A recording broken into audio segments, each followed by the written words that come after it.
Hi friends, ഇന്ന് നമ്മൾ പരിചയപ്പെടാൻ പോകുന്നത് ഇന്ദിരാനഗറിലുള്ള നിയോൺ മാർക്കറ്റ് പറഞ്ഞ ഷോപ്പിലാണ്. ഇതൊരു റെസ്റ്റോറൻറ്റ് കം ഒരു സ്മോൾ ഷോപ്പ് പോലത്തെ ഒരു സെറ്റപ്പാണ്. ജാപ്പനീസ്, കൊറിയൻ ഫുഡ് എല്ലാം കിട്ടുന്ന ഒരു നൈസ് സ്പോട്ടാണ്. ഇവിടെ കുറച്ച് സൺഗ്ലാസസ്, അതുപോലെ തന്നെ ഷൂസ്, ബാഗ്സ്, കുറച്ച് ടീഷർട്ട്, ജാക്കറ്റ് എല്ലാം തന്നെ ഉണ്ട്. നല്ലൊരു വ്യൂ, താഴെ കുറച്ച് സീറ്റും മേലെ കുറച്ച് ടേബിൾസ് ആയിട്ടുള്ളൊരു സ്പോട്ടാണിത്. മെയിനായിട്ട് ജാപ്പനീസ്, കൊറിയൻ ഫുഡിനാണ് ഫേമസ്. ഇവിടുത്തെ മെയിൻ ഫേമസ് ആയിട്ടുള്ള ഫുഡ് ജാപ്പനീസ് ഡിഷായ റേമനാണ്.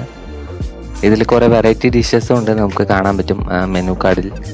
സോ ഞങ്ങൾ കഴിച്ചത് നോർമലി അവർ സജസ്റ്റ് ചെയ്ത പോലെ തന്നെ ഷാസു chicken റേമൻ and fried chicken റേമനാണ്.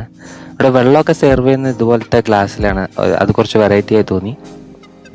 Chop stick വെച്ച് കഴിക്കാനൊക്കെ നോക്കി, പക്ഷെ എനിക്ക് അറിയാത്തതുകൊണ്ട് ഞാൻ ആ പരിപാടി വിട്ടു. ഫോർക്കും സ്പൂണും വെച്ച് തന്നെ നമ്മൾ കഴിക്കും, സാധാരണ കഴിക്കുന്ന പോലെ. റേമൻ അടിപൊളി ടേസ്റ്റാണ്.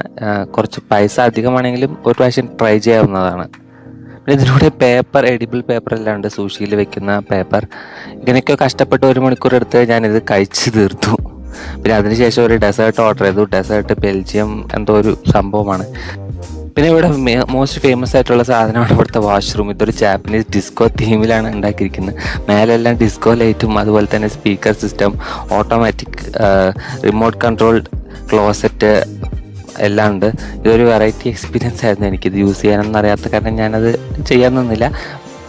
അവസാനം കമ്പൂച്ച പറഞ്ഞൊരു ഫ്രൂട്ട് ഡ്രിങ്ക്സോടുകൂടി ഞങ്ങൾ പരിപാടി നിർത്തി വീട്ടിലേക്ക് തിരിച്ചു പോയി. അത്രയേ ഉള്ളൂ. താങ്ക്സ്.